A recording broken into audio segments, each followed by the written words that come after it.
奇闻不知何处寻，密探方知在此间。大家好，欢迎来到本期视频。中国的古话，为人莫做亏心事，举头三尺有神明。暗示亏心，神目如电，以此来告诫人们，不要想也不要去做坏事，否则就会遭到神明的惩罚。咒语就是施咒者能量的外施作用，它是一种力，可以在被咒者的身上产生作用。祝福和祈祷也是祝福者能量的外施作用，同样能在祝福者的身上产生作用。之所以宗教一直存在，其原因就是由于这一种神奇之力的存在，所以宗教才兴盛不衰。只不过长期以来，人们不知道形成这一神奇之力的真正原因，所以把它神化了。人们的信仰虽然不同，有道教、佛教、天主教和伊斯兰教等，但是他们都有一个共同点，那就是要求人们要诚信善。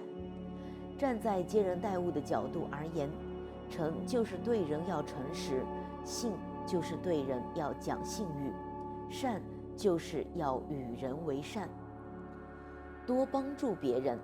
站在宗教的角度而言，就是对信仰要虔诚，要对你的信仰深信不疑，要经常的保持善念，如此就会得到神力的护佑。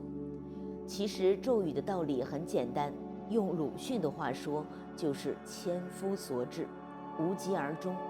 但是郑博士今天想提醒朋友们的是，谨慎你不经意的语言变成咒语，千万要当心你的乌鸦嘴。郑博士先请朋友们听听下面的故事。有位佛友，网名叫雾夜飞鹰，他曾说过这样一个故事。一位同学说起一对夫妻，不知道因何原因在高速行驶的汽车内吵了起来。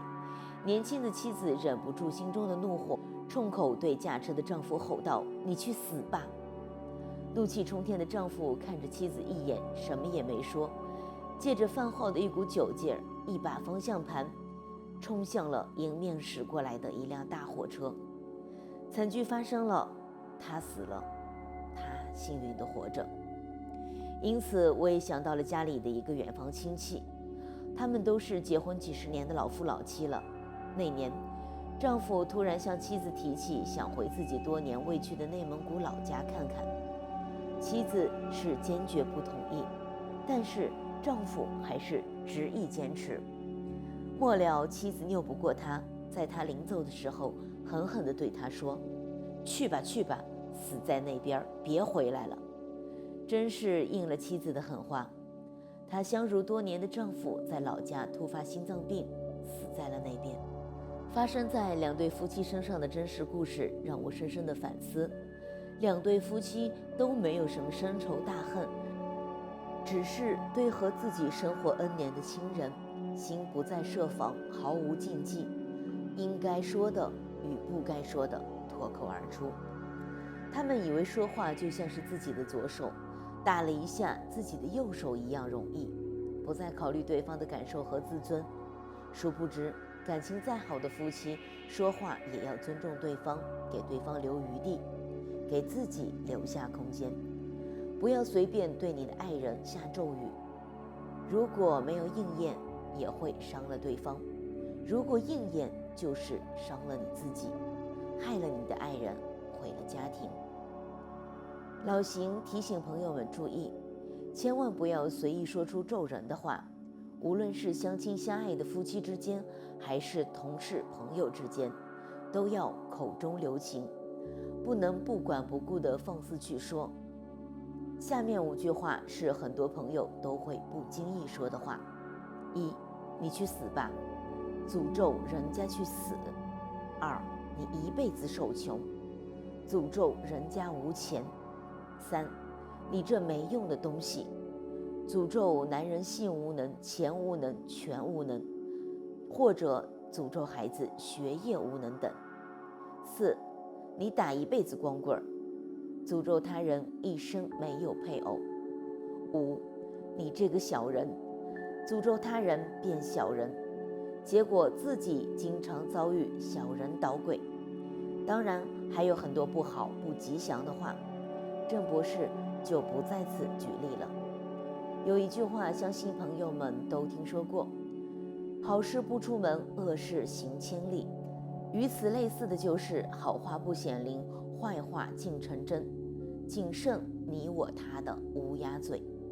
如果你觉得自己运气不好，你的爱人没你期望的那么能耐，你的子女出息不大，你在感情、婚姻、财富、事业、健康等方面都频频受挫，那么请反思一下自己，看看自己平时如何说话的，有没有不吉利的话语，有没有不吉祥的口头禅。所以呀，坏话不要讲，要多讲好话。大家明白了吗？你经常去讲你这个人呀身上有鬼了，你着了魔了，越来越厉害。所以这个嘴巴要守住呀，不要去讲呀，多讲不好呀。大家明白了吗？有的话可以讲，有的话就不能讲，讲出来麻烦就开始来了。如果不讲就没有事情，讲了就出事了。做一个人的话，你是修心学佛之人，一定要讲善言善语，讲的要客气一点。你看学佛的人跟不学佛的人不一样在哪里？首先感觉就是语言上，一个语言上很谦虚很文明的人，他就是学佛的人。而现在很多人嘴巴上学佛，嘴巴上念经，但是一碰到事情马上就骂，所以这就不是学佛。真正学佛的人，不管走到哪里，你感觉他像一个菩萨的话，实际上他的语言措辞都是很温柔的，都是温柔和温暖的。所以我希望大家明白，人的嘴巴很厉害的，身口意三恶业中的口业占了三恶业的1/3。人只要不乱说话，不乱吃东西，就成了1/3的菩提道业。像我小时候在农村耳闻目见过很多的怪事，邻居谁谁刚和老公吵完架，说了一句气得我真想上吊死了算了，结果他晚上就上吊死了。谁谁则说过气得我真喝农药死了算了，结果他第2天就喝农药死了。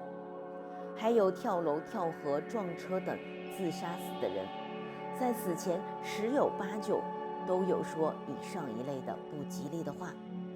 我印象最深刻的是我读小学的时候，有一位同学的弟弟早上刚说过要上吊，下午就上吊死了。后来找到通阴阳的人问他为什么要上吊，他说他死去的亲人要他上吊的，他死去的亲人就跟在他后面，而且他家里人上吊死过，他早上就说要上吊，他的死亲人当然不会错过机会的，因为吊死鬼每7天都要重复一次上吊死的痛苦，所以他的亲人不惜是亲人也要害他。因为自杀的人死后，他的神识每7天就重复一次自杀的痛苦，这种痛苦会使人六亲不认。从前我不了解神鬼的世界，现在有点了解了，才知道人不能随便发愿发誓。比如说，有人说我真想上吊死了算了，这时候身边的恶鬼听了，马上就会通知吊死鬼来找替身。吊死鬼好不容易才等到一个机会，他不会轻易放过你的。如果你说要跳楼，跳楼鬼就会来；说跳河，水鬼来。为什么一说鬼就知道？因为鬼有5神通，如他心通，你想什么他都知道。你如果想女色，色魔引鬼就来，因为鬼怪要吸人的精气生3宝。鬼怪是与人类同住一个空间的，只不过是人看不见鬼，鬼却看得见人。又如人一想吃肉，开始只是想想，后来愈来愈想吃，不吃睡不着。为什么？因为恶鬼知道你想吃肉了，他便依附在你的身上，趁机吃肉的精气。所以喜欢吃肉、抽香烟、色情的人难成道，也很难身体健康。因为依附在你身上的各种各样的鬼太多了，特别是晚上不要乱说话，因为人间的晚上是阴间的白天，这时候的鬼特别多。你如说一句上吊，可能会招来成千上万的吊死鬼找你，因为鬼的数量是人的1000万倍，到时候你想不死都难。人发恶愿毒誓，妖魔鬼怪听到了会想办法成全你。什么是恶愿毒誓？比如说你想自杀跳楼一类便是。什么是善愿？比如说我想成佛，想得道，想利益众生等一类便是。诸佛菩萨听到了，他一定会想怎样成全你。有一些不是恶愿，也不善愿，是个人的愿望，比如说想身体健康、想升官发财一类。诸佛菩萨、护法天神、在鬼道、天道修行的菩萨等，听到也会成全你。当然，也要看个人的福利因缘来帮助。如果这个人现在很好，但他动不动就说倒霉的话，这说明他离倒霉不远了。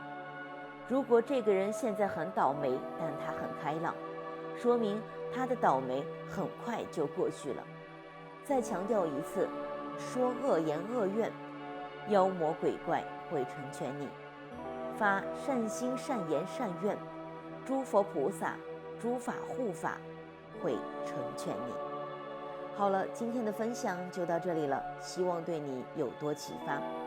下期咱们不见不散。